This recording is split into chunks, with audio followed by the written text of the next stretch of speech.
Hello Australia, welcome from V&A Dundee, Scotland's design museum. We're the first V&A institution outside of London, and we actually hold the largest temporary exhibition galleries in Scotland as well.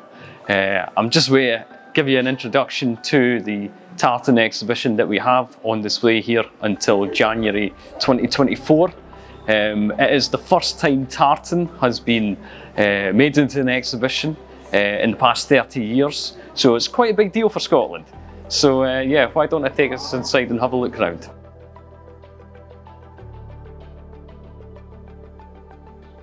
So behind me is the Glen Affric textile. This is now being touted as technically Scotland's oldest tartan. And what I mean by that is a woven check textile using multiple dye stuffs. There is an older piece of checkered cloth in Scotland called the Falkirk Fragment that uses two different colours of wool in a dark fleece and a light fleece. However, this one behind me is one that actually uses natural dye stuffs in the form of woad and possibly madder. So it was found during peat cutting when the whole glen of Glen Affric was then being turned into a nature reserve. It was then handed into the Scottish Tartan Society, the precursor to the Scottish Tartans Authority, and it sat in their collection for over 40 years until we then set up the exhibition here in Dundee. And it was from this that we had dye analysis applied to it, and also we finally had it radiocarbon 14 dated, and then it turned out it's over 500 years old. So it's an incredible, remarkable survival dating from the time of King James V and Mary Queen of Scots.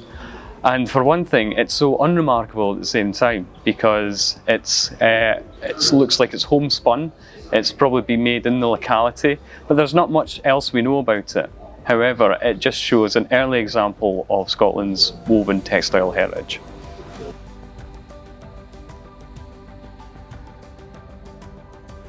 So as you may well be aware, tartan is one of the most registered and recorded textile patterns of all time. There's something like around about 10,000 registered patterns today on the Scottish Tartans Register. And many of these are clan tartans. And one interesting aspect of clan tartans is the fact that many of them were created thanks to two brothers, also known as the Sobieski Stewarts. They were two orphans from London who then moved up to Scotland during the height of the tartan craze in the 1820s, and then they produced a book called the Vestiarium Scoticum, which you could say is the spiritual blueprint for the whole clan tartan system today. Behind me is an artwork by Dundonian artist Jim Pattison, where he lists every single clan tartan within the book as colour bars. And then in the display case here, we also have an example of one of the Sobieski Stewarts' kilts. And in fact, the original manuscript, the Cromarty manuscript, where they used as the reference point, which they forged themselves as the basis for the Vestiarium Scoticum. At the time, a lot of academics, namely Walter Scott, highly doubted their claims that clan tartans had a long ancient lineage. So conveniently, they waited until Walter Scott had passed away before they actually publicised this book. So even though a lot of the tartans they created are so-called forgeries, many of these tartans are still used by clan societies today. So you can consider them to be probably, namely, the best tartan designers out there. Behind me on the wall is the portrait of Lord Mungo Murray. It used to be known as simply a Highland chieftain until it was identified in the 20th century as a painting by the artist John Michael Wright. It was painted in the 1680s, and Mungo Murray is only something like 14 or 15 in this image when it's been depicted. It is, like I said, the first time that Highland dress has been captured within portraiture, and what a regal image it is as well, with the amount of draping that's happening over his shoulder and also with the quite high sort of hemline for his kilt as well. So it just shows how kilt fashions have then changed over time, because this is an example of the great kilt as well, and it was very much born out of the Renaissance. This idea of draping in colourful cloth. Within this image as well, it also exudes that sense of power as well, because Mungo Murray was part of the Murray of Atholl family, who are still very prominent today within Scotland, a major family, and a family that also technically owns the only private army in Europe, who are also bedecked in tartan a lot of the time. So it's a remarkable image, and if there's anything more to say about it, it's not the only one. There's actually 5 copies of this portrait, and the one we currently have on behind us here is from the National Galleries. So one thing you'll probably notice about this portrait as well, it's not actually just got one tartan, it's actually technically got 3 tartans in it. So you have this really complicated tartan pattern that he's then wearing in his garment, and the complication of that pattern just shows his wealth, his status of power, because it would have taken a long time to weave this pattern. But you then notice his hose, his socks, which are also in what's technically known as the buffalo check, which is the simplest tartan, where you just take 2 colours and then make it in a checkerboard pattern. And then the third tartan is a hidden one, and it's actually on the trews of his gillie, who's just hiding in the background.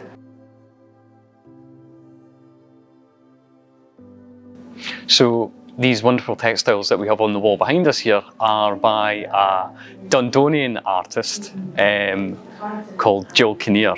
And Jill does have a link to Australia, because this whole work is actually based on her experience of being an individual of the Scottish diaspora. The work is called the Diaspora Tartan, and she actually based her whole PhD on the element of where textiles can represent people's identity through the modicum of where they travel in the world, and also how that then refers back to their original so-called homeland as such. So Jill actually created this series of tartans by taking a series of metal grids and then assembling nails and scrim and different sort of steel constructions, and then she actually then put it through an airport security scanner, and then with the wonderful X-ray images that then come up on screen, she then turned that then into screen prints, and then made lengths and lengths of these textiles and made garments out of them initially as well. So it's a really interesting take on tartan, a very contemporary one, and it's one that I think has particular renaissance to those who then take tartan and use that as a way to represent their Scottishness as a sense. And then Jill, yeah, a great connection here with our city of Dundee, and also one who's always on the move as well. So if there was ever one outfit that I wanted to make sure that we had within the show, it would be Violet Chachki's grandstanding outfit, amazing, fabulous outfit from RuPaul's Drag Race Season 7. It's an outfit that made drag history, and it's also probably the quintessential tartan outfit associated with drag performance. It's one that is much like people's identity, something that can be interchangeable, because the dress in fact is interchangeable. It then starts out as this ball gown, you know, that's black sequined, and then opens up into this really skin-hugging cape garment. It was just remarkable that I was able to reach out to Violet, and she was well up for it to put this in the show. And it's just incredible to have it here within Dundee, and to have it in such a grandstanding place within the show. It was quite incredible, because even though it was one of the most memorable outfits from RuPaul's Drag Race Season 7, it was actually produced by Violet a couple of years before the show, and Violet would always take it on the circuit for many of her performances, and it's really one of these ones that have sort of, if you think of violet, you think of this tartan outfit. You know, it's hard to separate the two. So people usually associate tartan fashion with Highland dress and the kilt. But for many hundreds of years, in the early days, tartan was also associated with another fashion, what's known as banyans or nightgowns. And these were house coats, essentially the great granddaddy of the tartan dressing gown. So these works, these objects were based off of the cut of the Japanese kimono. They were imported into Europe, and it's a very rare occurrence now to find tartan banyans that are still existing in the world today. There's only something like 5, and we've got one of them here, which is really special. But there is a lot of documentary evidence to show that they were really popular to have them produced within tartan, not only in Scotland, but in England and in North America and wherever you would find a diasporic Scottish population. So alongside this banyan, we also have the only portrait of somebody wearing a tartan banyan as well. And it's quite interesting because it was painted in 1743. Now this is 2 years before the Jacobite risings, and this guy behind me is no Jacobite. He was very much a Hanoverian supporter and a Unionist. So this is interesting because it shows then tartan still sort of making the formulation of a Scottish national identity and not one just associated with Scottish nationalism as such. So tartan has a long history and relationship with royalty.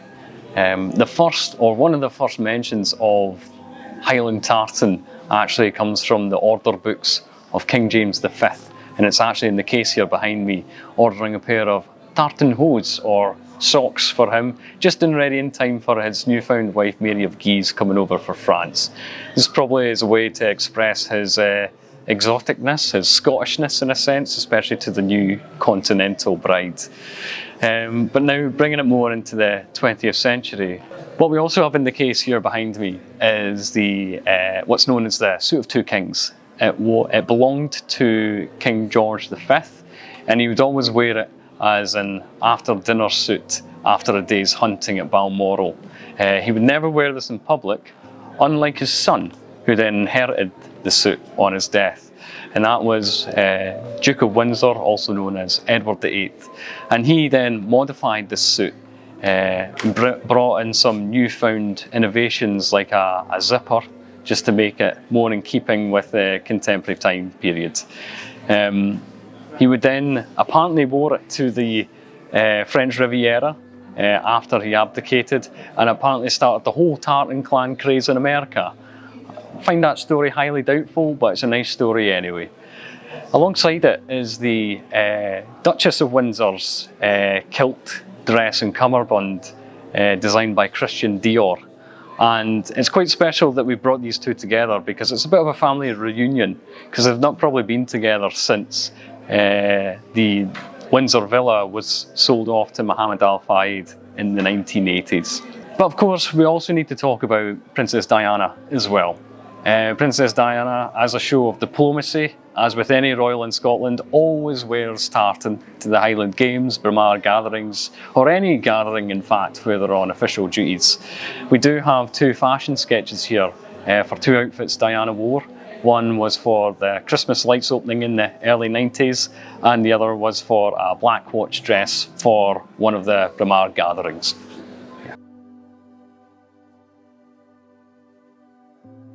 So one of the things that makes tartan so popular with fashion designers today is its troubled or checkered history.